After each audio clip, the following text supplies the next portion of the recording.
Okay, hi everyone, and welcome to the run through for LabScript 2.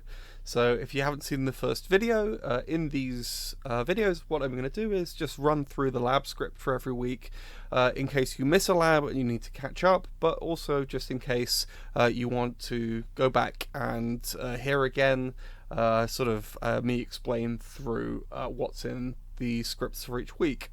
And you can see at this point I've also added to the Ellie page this section for the run-through videos. So these are on YouTube. They're unlisted, so you can only access them through the Ellie page. But hopefully that means that they've got good closed captions and things like that as well. So the first video is already up there, and now we're going to record the second one. So I'm going to come here into week 2, and I'm going to find the script. So here you can see exactly the same as last week. We've got this script, and it says Lab 2. So all of these are named for the week. We've also got here some data, and this is going to be important because in the future you're obviously going to have to load data into R in order to be able to use it. Now we're going to come to that in a second, but the first thing I'm going to do is I'm just going to download this Lab 2 script. And I can do this, as with last week, just by clicking on it. So you can see my Lab 2 script is downloaded there. So I'm just going to go to Downloads, and I'm going to load it up just by double clicking on this, and it's going to load here into RStudio. So here I've resized RStudio. Apologies, in the last video is maybe a little bit small. So hopefully you can see things a little bit better this time. So again, we've got some notes here explaining the script, and I'm going to talk through these, but I'm also going to run through the script so you can see what this week's script does. Now, there are two important things that we're going to do in this week's script, both of which we're going to need some practice at, because both of these things are going to be things you're going to need for the assessment. So the first of these is installing a package. Now, a package in R, and this is something I briefly touched on last week, is a collection of functions that we can add. So because R is this sort of project that is modular, we can write these packages and we can also install them. And these are all in various kind of online repositories. And actually next week we'll look at a sort of particular little one that has sort of been coded. But this week what we're going to do is we're going to install one of the most important packages in R, and this is called Tidyverse. You can see this here. So two things about packages then is that the first time we use a package, we're going to need to install it. Now, importantly, this requires access to the internet. So these are hosted on these online repositories, and we can search for and install those. So if you're running this on your own PC, just do make sure it's attached to the internet or connected to the internet. Now, this is a format that we've hopefully seen before in R, because we have the name of our package here, the name of our function here. And then in these brackets we've got our argument. So our function here is install.packages, and this is the standard way that we install packages. It's a relatively easy function to remember, and here we have our argument. Now this is in quotation marks because what we're going to do here is search the online repositories for whatever we write in here. Now in this case we've written Tidyverse, although I could write, again, anything I want in here. If I do this though, and let's just see if I search for this random package,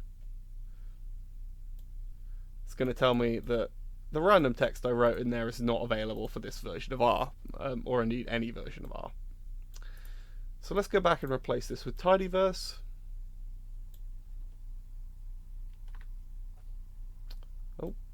No, that was the previous thing that I had in my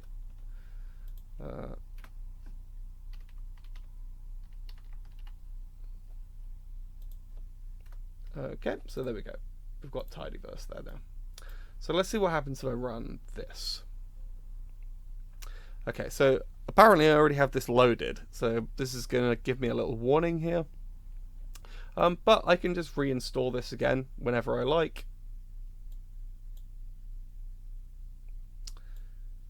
And it's going to tell me here that the package is installed. Now, if you're installing this for the first time, you're going to get a lot more notifications than this. You're going to get scrolling down through the console here, lots of things that say downloading and here installing. So successfully unpacked is an install. So if you're getting a lot of different text there, don't worry, that's perfectly normal. Now, I can check that I've installed this package by going over here to this Packages tab. So this is the little box that we didn't really talk that much about last week. But here, if we go to Packages, we can search for all of the packages we have installed. So in this case, I'm just going to search for Tidyverse. And you can see here Tidyverse has been installed. So if you search over here for this and you don't see Tidyverse coming up, that means that it hasn't installed correctly.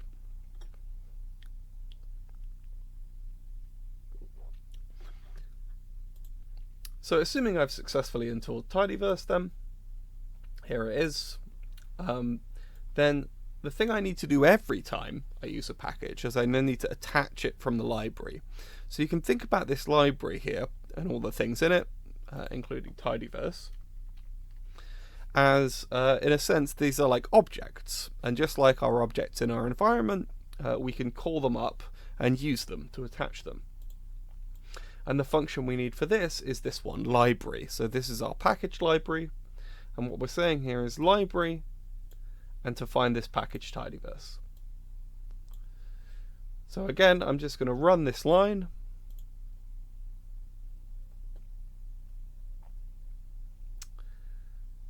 And there we go. We can see this package is attached because it's telling us it's attached these core Tidyverse packages. I'm getting a few warning messages here, and I think this is because the version of R that I have on here is a newer version than the one under which this package was built. That's fine. Most of the time if we install a package and it gives us these kind of warning messages, it'll still mean the package will work, but it's just giving us a little warning that the package and the version of R are a little bit incompatible. So I'm going to ignore all these warning messages. You can do exactly the same. Generally speaking, warnings are not as serious as errors, so we can just ignore this. Another thing which potentially looks a bit worrying here is we've got these conflicts. So we've got these red crosses, and it's telling us we've got conflicts on some particular functions within this package. Now again, this is something that we could ignore for the most part. All this is telling us is that one function might do two different things based on the packages that we've got installed. But for Tidyverse, we don't need to worry about this. So all we need to know is that these core packages here have been installed.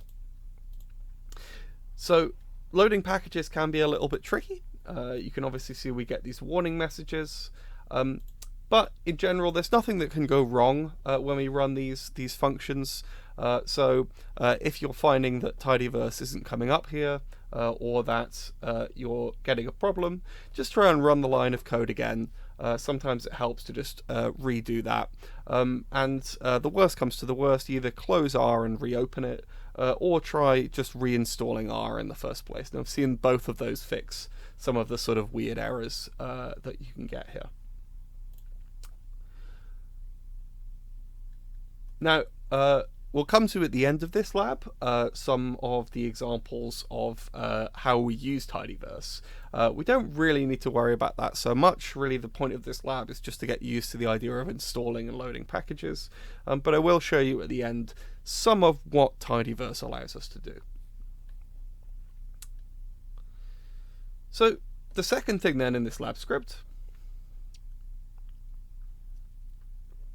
is that we're going to look at how we load data into R. So we've loaded a package. We're now going to load some data. Now, an important thing to note is there's actually a load of different ways that we can load data into R. So R is very flexible as a programming language, and actually there are a bunch of different ways we might do this. So we can load files directly into R, or we can use different functions to do it in different ways. The way I'm going to show you here, and this is sort of the way that we'll continue doing it, is using these things called working directories. Now, this is a good way of loading things into R, I think, for two reasons. So, for the first place, this helps with project management. We'll see how that is in a minute. So it keeps us, or keeps all the things we're using sort of in the same place. The second thing it does is it also makes the code we have to write to load in individual files quite a bit easier to manage. Now, the important thing here is understanding this word, directory. And this might be something you're familiar with, or it might be something you've never really thought about before. So what a directory is a folder on your computer. So in most of your computers, whether they're Macs or PCs, what you'll have is a general drive on which everything goes on, including your operating system. And you'll also then have a folder for programs, a folder which is documents, maybe also a separate one for videos or images. And within your documents folders, probably, although not necessarily, you'll probably have created a folder for your university work, for your personal files. So what we're going to do is we're going to create a new folder, and then we're going to set that as the folder in which R is going to look for all the files that we're trying to load. And this is what we mean by a working directory. So I'm going to show you step by step how this works. Obviously, on this computer, I'm working on a PC. So on a Mac, this is slightly different. So I'll try and talk through that in a minute, how this works on a Mac, but I can't show you directly. If you have a problem with this though, and you're working on a Mac or some other kind of system, again, this will be a bit different on Linux, or if you're working on a Chromebook, do always come into office hours, and Hannah or I would be happy to sort of help you with that. But I'm going to show you this step by step, assuming that you're working on a Windows PC, and talking a little bit about how this works on a Mac. So the first thing I'm going to do though is I'm going to go and get that data. So here's our Pokemon data. If we go back to the Ellie page, and just like the script, I'm going to click on this, and it's going to download to my downloads. So here it is in my downloads. Now, a couple of important things to note about this. So we've got a name for the file. The file is called Pokemon. This is data that contains sort of all the sort of vital statistics about various Pokemon. Now, we need to keep this name the same because in the script we're going to refer to a particular name of a file. And one thing that can happen, for example, is if I click on this again, it's going to download another version of the file, but because we can't have two versions of the same file in one folder, it's going to modify that file name. And that's not what we want. We want to keep it as Pokemon. So I'm just going to delete this. The second thing to note is this file has a particular format. So over here we can see type. It's telling us it's a Microsoft Excel, separated values file. The important point here is separated values file. So there are lots of ways in which we can store data on files. And a separated values file is a common way of using a file that all sorts of different programs can open. And it also has particular properties in terms of how we read it into the program we're using, which is RStudio. I can, though, and you can see over here, it's going to want to open this in Microsoft Excel. So I'm just going to show you that for a second. I'm going to load this up in Microsoft Excel. Here it is. Now, the problem is here, if I save this out of Excel, it's going to want to change it to the format that Excel's in. And this is also particularly true if you are using a Mac. If you open up this file, it'll open up usually in a program called Numbers. And if you then save it out of there, it's going to change what we call the file extension. So we want to keep it as a CSV. So instead of opening this up by double clicking it, I'm just going to leave this here for a second. So I just want to keep it here in my downloads, still as its comma separated values file. Now, what I'm going to do then is I'm now going to move this directly to the folder that I want to be my working directory. And I've actually already opened it up here. So I'm going to find the folder that I want to put this in. So in my case, I'm going to go to my folder for teaching. I'm going to go and find Introduction to Social Data. And here's the folder that I want to be my working directory. So what I'm going to do is then I'm just going to take this file and drag it over to where I want my working directory to be. Now, I could also put my script in there, but if I move that right now, it's going to shut down this script that I'm using. So I'm not going to do that right now. My script can be anywhere, but it's important that my data is in where I want my working directory to be. So there's my working directory, or what will be my working directory. And now we're just going to go back to R. So the first thing I'm going to do then is I'm going to check what my current working directory is. And I can do this by using this line here. So we can see this says get WD, so get working directory. And although it's got these little brackets here for an argument, we actually don't need to use these. We could just run just this line. And we can see that's my current working directory. So we could remember always that in the console, this is where we can look for the answers to certain lines we run. So at the moment, this is my working directory users. Then here's my login name, and it's in my documents. So I could just move the file to my documents and it would actually load. But instead what I'm going to do is I'm going to change my working directory to a different one. I can do this with this second function here.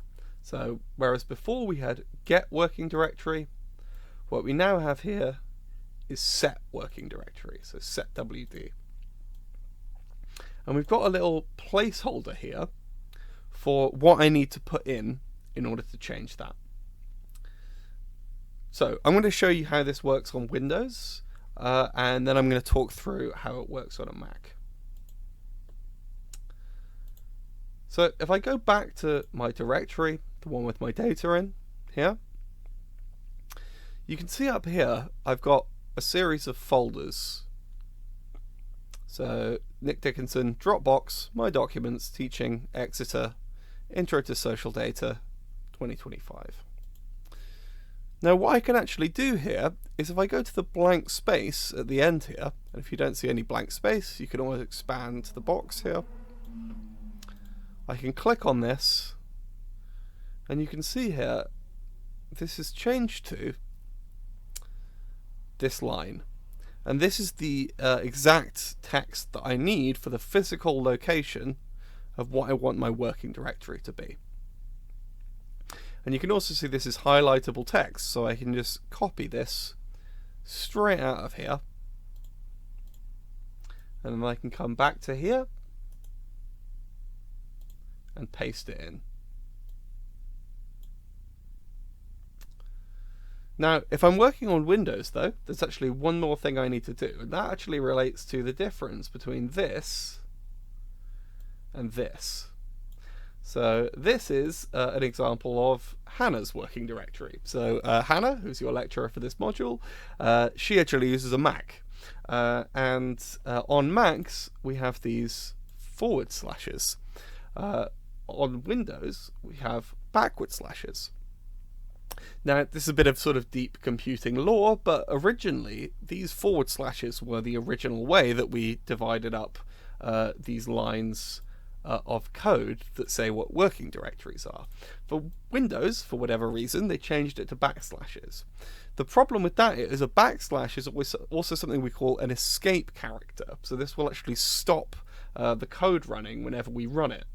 So if I keep these as backward slashes and try and run this line of code, let's see what happens. So I'm going to get an error, and it's telling me, in slightly strange terms, essentially that I can't use these backward slashes. This is not an appropriate format to use within R. All I need to do, though, to fix this is I'm going to have to change these to forward slashes. Now, I could do this by going all the way along the line here and changing these, but the easy way to do it is that I can use Control F, and there's actually a find and replace function in RStudio. So if I go up here and press Control F, you can see we've got a find and replace. And all I'm going to do is put a backslash in here, a forward slash in here, and then come over and click all. And you can see here it's telling me 6 occurrences have been replaced, and all of my backslashes have been changed to forward slashes. So now when I run this line, we'll see what happens. We can see the lines run down here. We haven't got an error like we did the first time around. And if I want to check this has worked, I can just run up here, get working directory again. And this time when I ran it, so this is the first time I ran get working directory, and it's defaulted to my documents folder. Down here, you can see my working directory is now the one with my data in.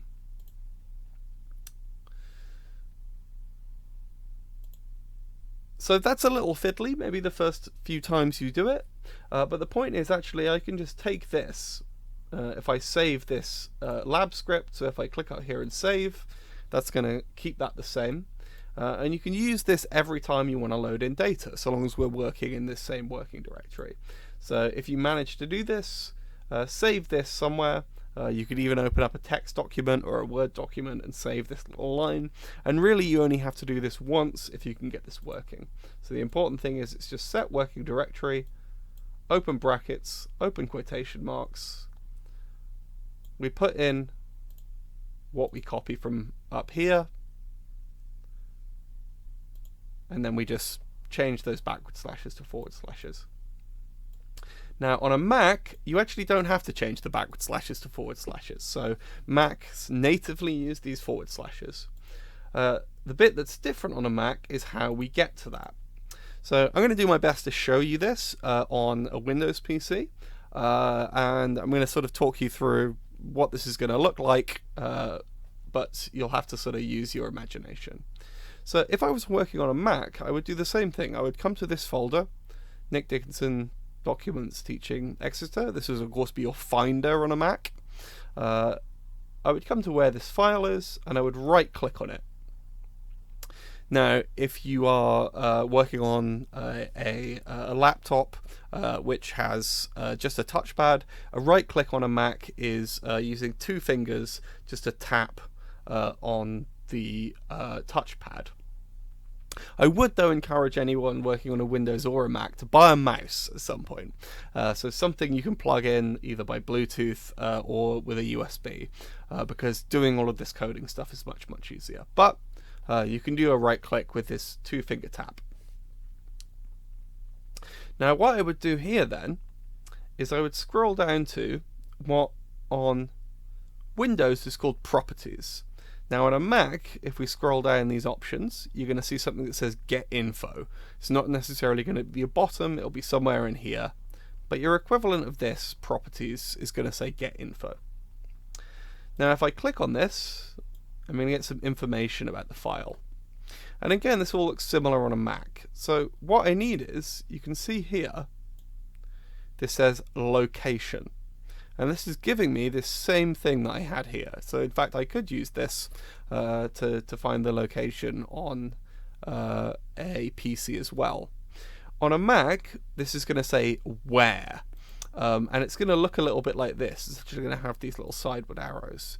But if you select it and right click again, on this we're just going to get Copy. But on a Mac, this will say Copy as Path Name. And if you copy that, and come back to R and paste it, you should get something that looks like exactly this format. And you could just use that then without changing anything else. So Macs don't use this C drive, so it will just say users, documents, etc. to wherever your folder is. So I hope that makes sort of clear what you're trying to do on a Mac. Apologies again, I can't demonstrate this directly because this is Windows 10. So, assuming we've managed to set that working directory, then the next thing we're going to do is try and load some data. And this is where this slightly complex bit that we already did, let me just get rid of my find and replace, transfers to something which is a lot simpler at this stage. So this line of code is going to read in our data. So here we've got the name of our file. So again, if we go back to this, here's the name of our file, and then we've also got here what we call the extension. So it's looking for a file which is called exactly this, that is also a CSV file. What we then have is a function which reads this. So here's our function, and then here's our argument. The last bit of this then is hopefully something which should be familiar from last week. So what we have is our assign arrow, which you hopefully remember is this rightward arrow and a dash. And then we have an argument here, which because our assign is here, is going to become the object name over in our environment. So we're going to read in the CSV that has exactly this name, and then using assign, we're going to give it this name once it's in R. So let me just run this line. We can see there's no error down here, and over here in our environment we've got a data set with 800 observations of 13 variables. Now, there's a few things that could go wrong with this, so I'll show you some of the errors that we could get. So one of these is, well, what if we don't get the exact file name right? So if, for example, my file name had been changed to 1, and I demonstrated this earlier, if I run this, it's going to tell me no such file or directory, and in this case it's because there's no such file. So there is no file named Pokemon bracket 1 CSV, so it can't load it. Equally, the other thing that could go wrong here is, let's just say that I put this file in the directory up from this. So here's the file, but here's what I set as my working directory.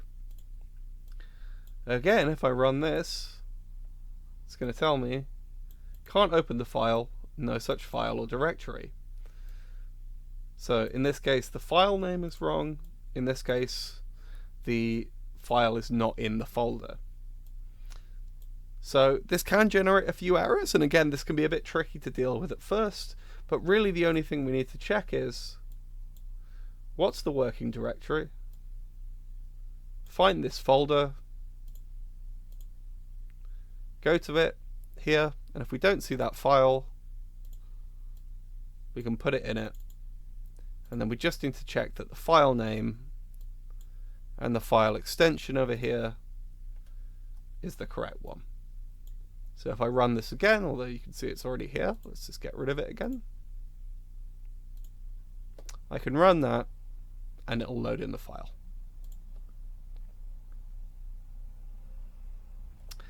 Now, those are really the only two important things today. I say today, this week. I'm recording this later, obviously. Now, we're going to, though, do a few little things which are useful and also bring these two things together. So you'll remember I loaded tidyverse earlier. And I can go back to here and I can check tidyverse is loaded because it has this little tick next to it. Tidyverse, one of the things it gives us is various ways to check this data. So if I run this line view, so our function here is view, and our argument is Pokemon underscore dat, so we can use that argument because you can see it's over here in our environment. If I run this, we can see this is going to open up just next to our script here as another little tab where we can view this basically like a sort of Excel file or any kind of spreadsheet. And so we can view this. Now we can actually do this both with a line of code. Also, we can look over here and we can click on this. So I just clicked here and it's going to open up this as well. So this is what we call the data viewer, and it allows us just to scan through and look at what our data looks like. And this can be useful just to sort of check through to see that everything loaded in properly. Now, one of the aspects of that is you can see in this data viewer that this top line of data, so actually in fact if I go back to here, I'm going to open this up in Excel again. So in Excel, this is just the first line. So this is just row 1 in our table. It's not really any different from any other line. So if I just sorted all of this, say alphabetically, it would sort this first line, which has the variable names, into something else. Because we've used, though, this function, read CSV, one of the things this has done is it's told our take this first line and recognize this as the names of our variables. So you can see this is in a slightly different grayed out color, and also if I click on this, these are now sortable. So I can sort this by highest to lowest number, and I can sort these alphabetically by name, and I can do the same with type or type 2. So because we've read the right type of file in the right way, R is already starting to recognize, what kind of data we're trying to enter by taking this first row and turning it into variable names. We can see this again with one of the other functions here. So we've got this function names. Again, our argument is Pokemon_dat.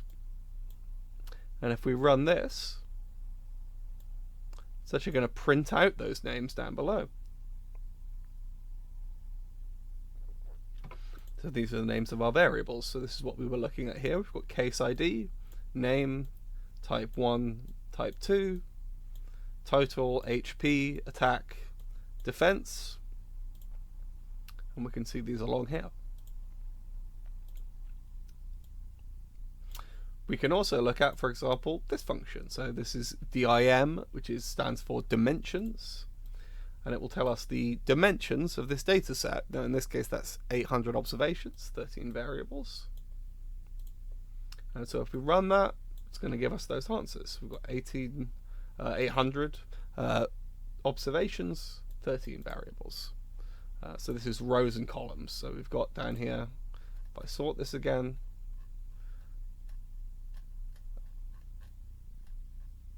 we've got 126 cases. Oh, sorry. No, we've got... This takes a while to load sometimes. If we go all the way down, there we go. We've got 800 cases and 13 variables across. So 13 of these, 800 down here. Now finally, we can also put some of these things together. So in this case, we've got this function, glimpse.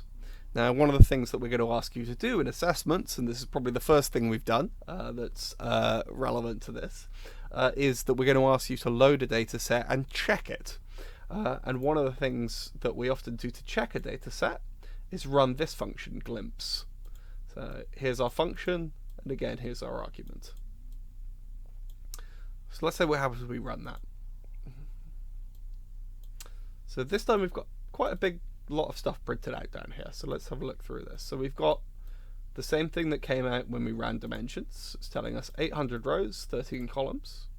We've got the same thing we got from names down here. So it's telling us the names of these variables. And we're also getting the same information that we got from view here. So we can see the first few lines here.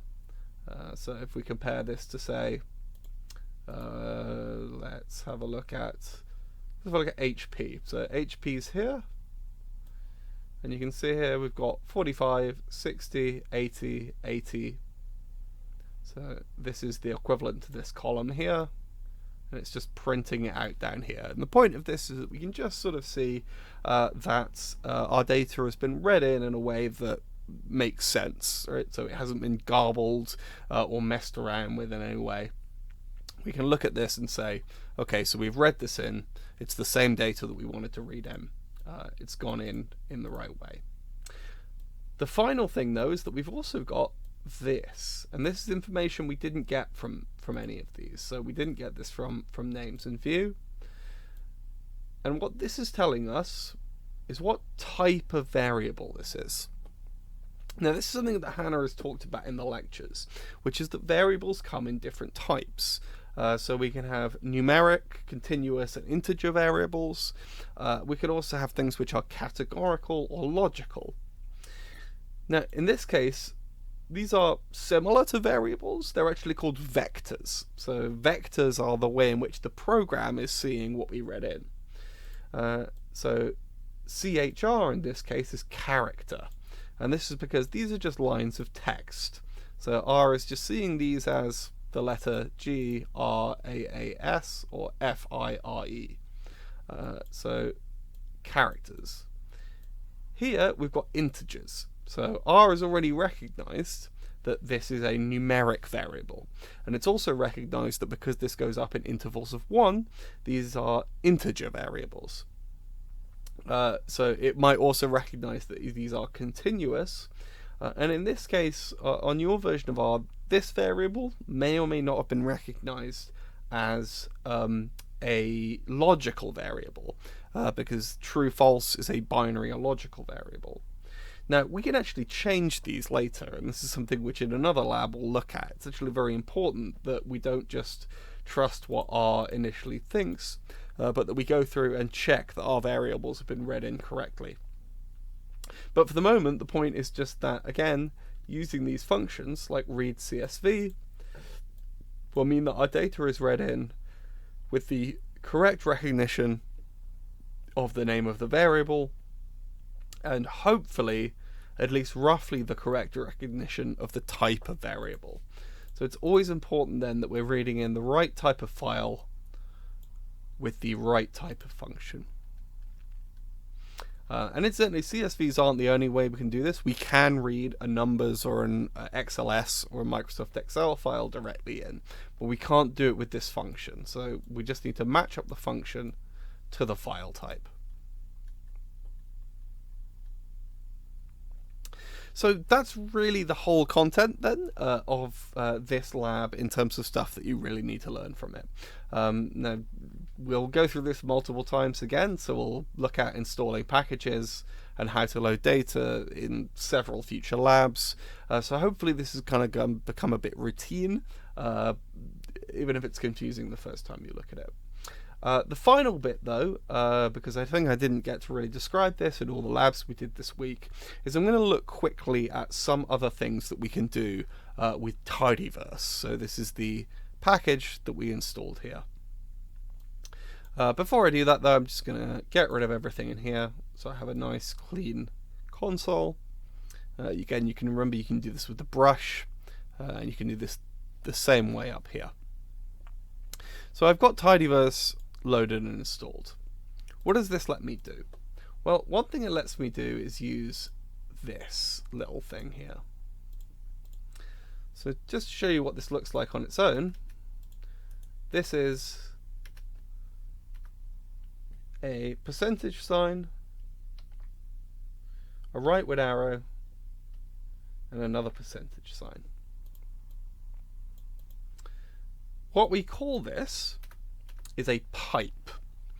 And what a pipe allows us to do is, in a sense, reverse the way that we normally code, and reverse it in a way which is useful.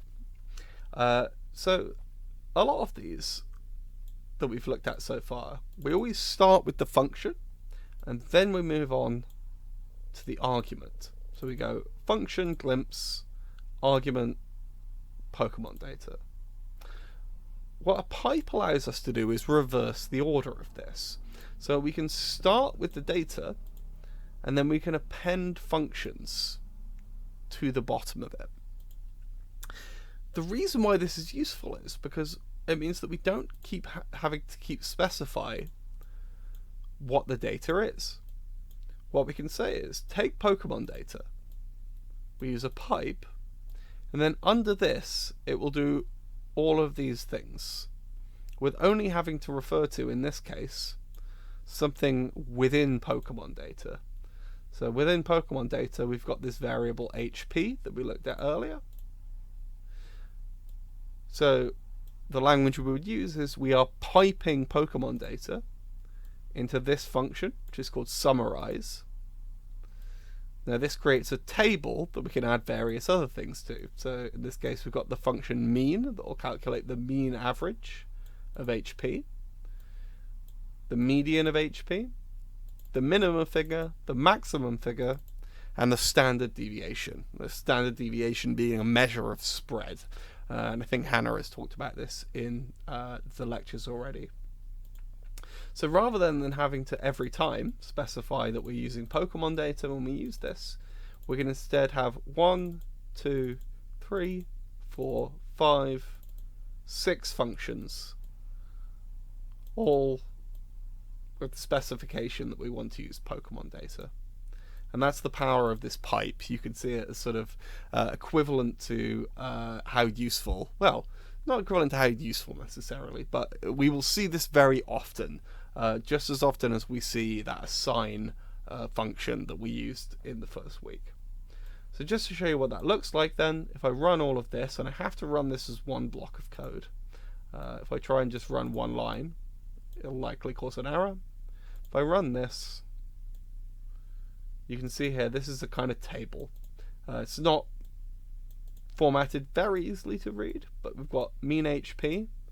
So mean HP here, and here's our answer, 69.2. Likewise, median is 65. The minimum figure is 1. The maximum is 255, and the standard deviation 25.5. We can see this as well if we want to quickly check at least the maximum and the minimum. We can see over here the minimum is 1. And if we sort it the other way, the maximum is 255.